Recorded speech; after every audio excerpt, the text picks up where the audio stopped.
initially had come forward about the idea of the sanity arc in season 2, I was like, oh yeah, I'm totally up for it.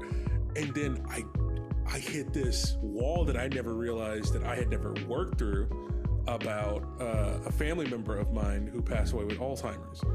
And I was like, did not expect that when I was delving into the character and how we were going to approach this, that was something that was going to affect me. But and that's why, I bring that up to say I appreciate how gentle you were with us in that negotiation and working around that and finding a way that we still got to tell that story. And it was still emotional and powerful and gripping and satisfying. But there was no point that in dealing with so many horrific things that we deal with in our story, I never felt uncomfortable or like we pushed over any boundaries or anything like that. To tell like the audience who's listening, like a little bit of this item, it was a cursed item that essentially once you attune to it, you slowly start losing memories.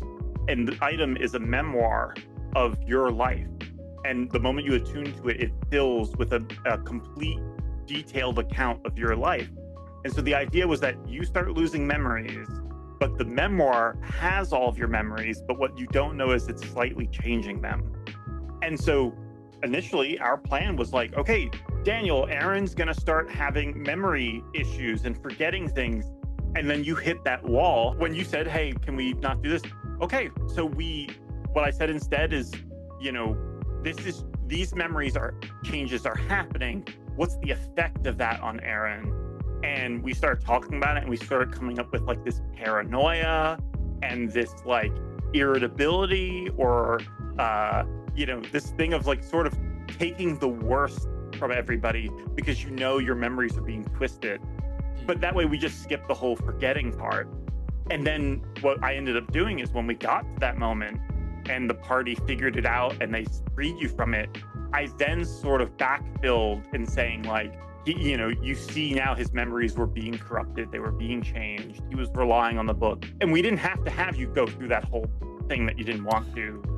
We still got the story out. And the way you were able to do it was so beautiful. And part of that was born out of scheduling where we were down a player. And so you had us go through my character's memories and other characters' memories as well.